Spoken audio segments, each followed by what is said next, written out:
We are on our way to the city of Seven Hills, Lisbon, Portugal. Firstly, we checked in at the hotel, dropped off our luggage and made our way to the underground.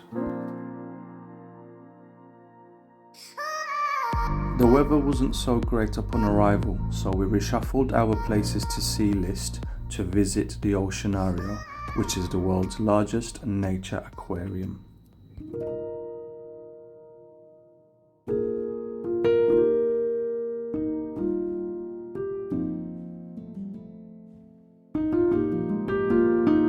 Fish have always struck me as being the most amazing creatures.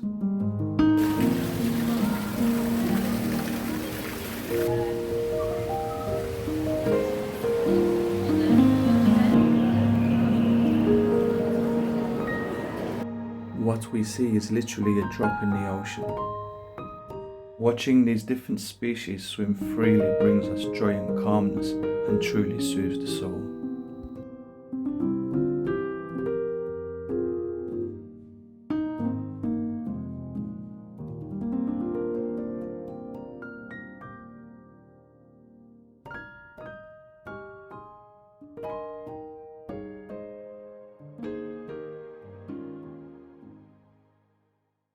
The next stop was about an hour away in Belem to try the famous Portuguese custard tart. Hello travel lovers, where are we today? We are in sunny Lisbon. It's mid-February, the weather is amazing. We are in Belem, as you can see the Belem Tower behind me. We've got our pastel de natas. We're going to climb up the tower and enjoy the amazing view. Let's go and do it.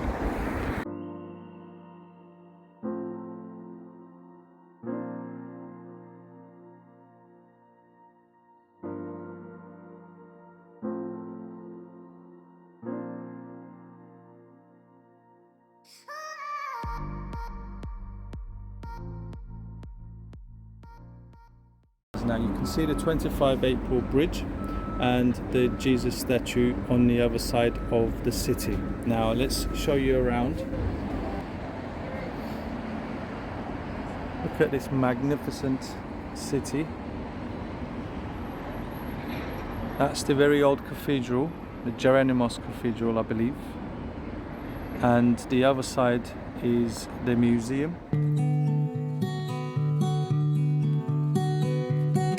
Jeronimos Monastery is a very popular attraction in Lisbon and was established in 1501, which attracts 2.5 million visitors per year. It was built to commemorate the successful journey of Portuguese explorer Vasco da Gama to India. In 1981, the monastery, along with the Belem Tower, was classified as a UNESCO World Heritage Site. The Belem Tower was built in the 16th century to defend Lisbon from enemy ships. Around 1515, architect Francisco de Arruda designed the iconic monument, and it served the purpose of being a fort that protected Lisbon from incoming raids along the Tagus River. A fascinating Belem Tower fact is that it was constructed on a small outcrop of the Tagus River. Due to an earthquake that took place in 1755, the location of the Belem Tower shifted.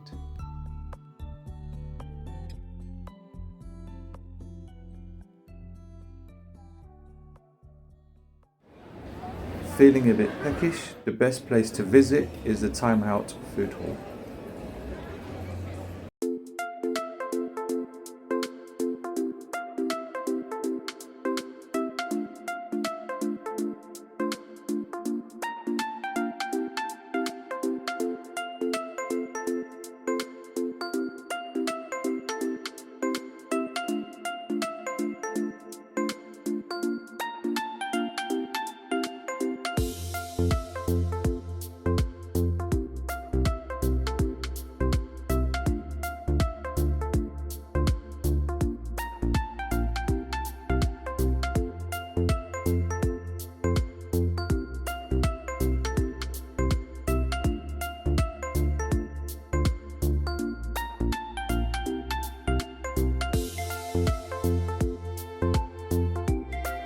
We're trying fish soup for the first time. Carrots, chickpeas, as you can see, potatoes, eggs, fish.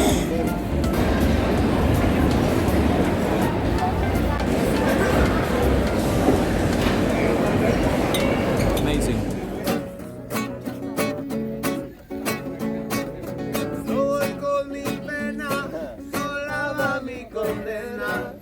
Correr es mi destino para burlar la ley. Perdido en el corazón de la grande Babilón. Me dicen el clandestino, yo soy el quebrale. La ciudad del norte yo me fui a trabajar. Mi vida la dejé entre Ceuta y Gibraltar. Soy una raya en el mar, fantasma en la ciudad. Mi vida va prohibida, dice la autoridad. Nigeriano clandestino, argelino clandestino, africano clandestino, mano negra ilegal. The next stop was the St. George's Castle that has played an important part in the history of Lisbon. The castle was occupied by many civilizations including the Phoenicians, the Carthaginians, Romans and the Muslim populations of Al-Andalus before its conquest by the Portuguese in the 1147 siege of Lisbon. According to an oft-repeated legend, the knight Martin Munish, noticing that one of the doors to the castle was open, prevented the Muslims from closing it by throwing his own body into the breach and allowing the Christian soldiers to enter at the cost of his own life. With the taking of the castle, Christian forces were able to maintain the defense of Lisbon until the end of the 12th century.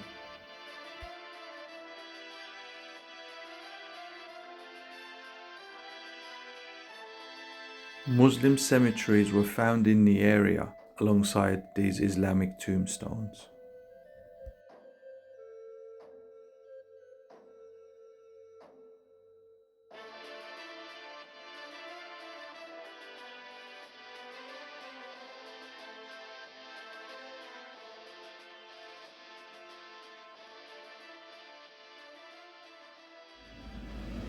Riding Tram 28 has become one of Lisbon's most popular activities. It's a journey back in time, over hills and medieval streets, in vintage trams from the 1930s that are still part of the city's public transportation network. Now sit back and enjoy a 48-minute tour of the city in less than a minute.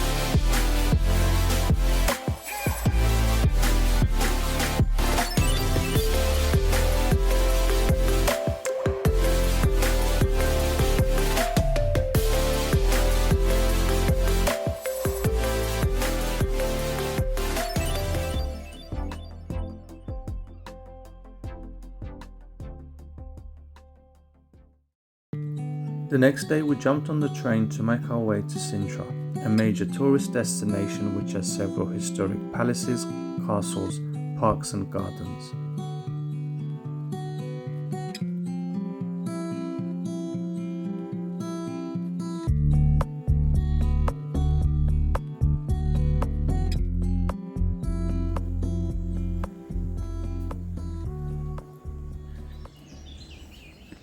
We are now on a hiking trail in Sintra, and the nature is absolutely beautiful. As you can hear the birds chirping, and the weather is really nice. The sun is out and we've got an amazing view.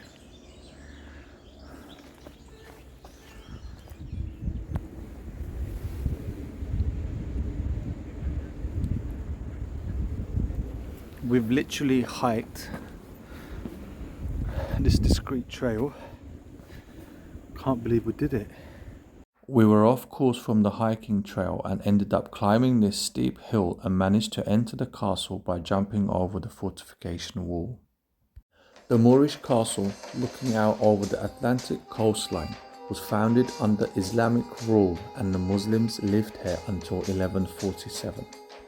Sintra was then handed over to Afonso Henriques, the first king of Portugal, following the conquest of the cities of Lisbon and Tram.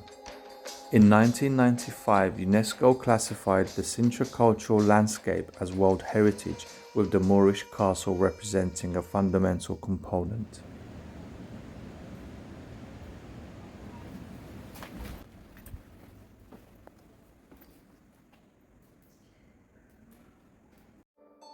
Our next stop was the Pena Palace, influenced by Gothic, Islamic and Renaissance designs, surrounded by breathtaking natural landscapes. The palace has a fairy tale-like appearance and the architectural style is truly remarkable. Now let's explore the interior of the palace.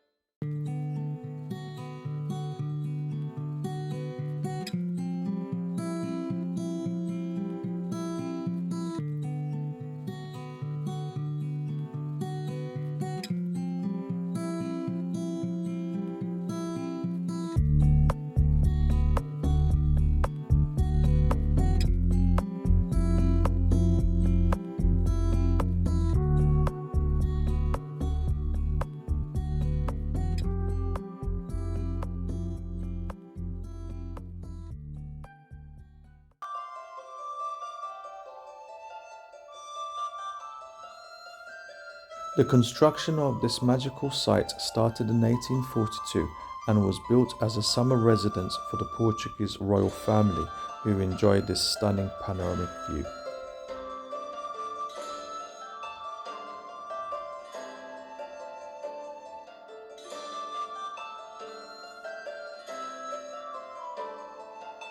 Sintra is a must-see location if you ever visit Portugal.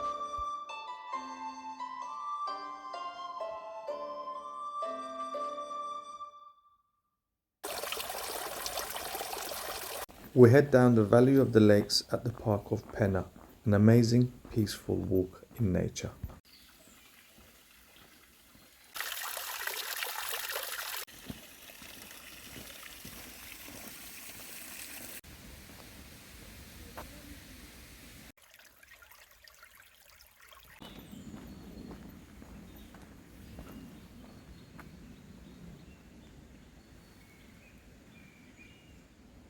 We came across this site as we walked at the Park of Pena, known as the Fountain of the Little Birds.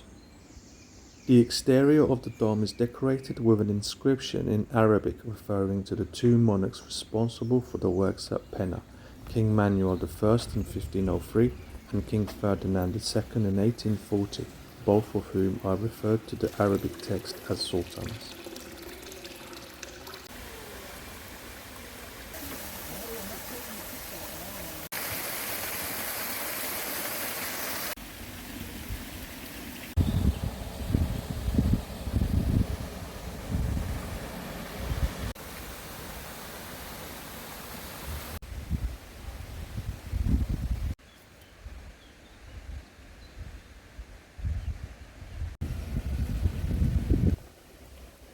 We got on the tuk-tuk to make our way back to the town. I can't believe we actually hiked up that hill and climbed over that fortification wall. The next day we visited the Gulbenkian Museum that has a vast and rich collection of objects including glassware, ceramics and textiles acquired from ancient Persia, Turkey, Syria, Central Asia and Egypt. Calouste Gulbenkian acquired the rich Eastern Islamic art collection from his travels around the world. These are the official orders known as Ferman in Turkish, written by Sultan Süleyman the Magnificent a few years after the Ottoman Empire took Jerusalem from the Mamluks in 1516. Treaties were agreed between the Ottoman Empire and some European nations, particularly France. This manuscript, with its magnificently decorated official insignia of the Sultan, known as the Torah, outlines a series of guarantees that the French ambassador was able to obtain for the French. Freedom to visit the Holy Sepulchre was one of them. In this portrait, we see some members of the great embassy that the Ottoman Sultan Mahmud I sent to Naples in 1741, notably Haji Hussein Effendi. Our next stop was the Lisbon Central Mosque, a short walking distance from the museum.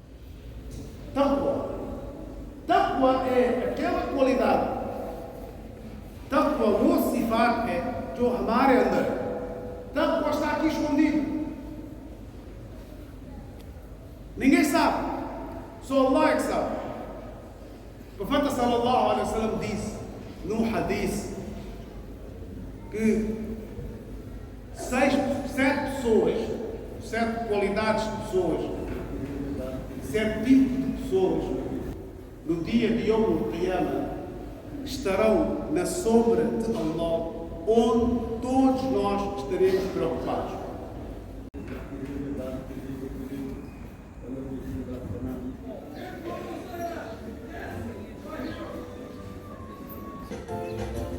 Take my arms, I'll never use them.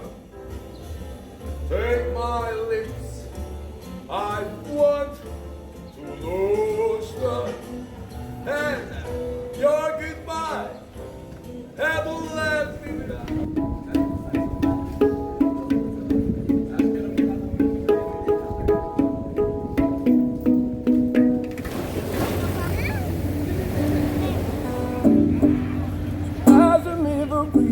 From the bottom and brought me back, appeared to find home. No, I as sad as it is here. No, I We've come to the end of our video. I hope you enjoyed it. The city of Seven Hills, Lisbon, has been absolutely amazing. If you haven't already been, it needs to be on the top of your list, a must-see location in Europe. The food is really nice, the people are friendly, amazing weather. Lisbon awaits. Thanks for watching and see you next time.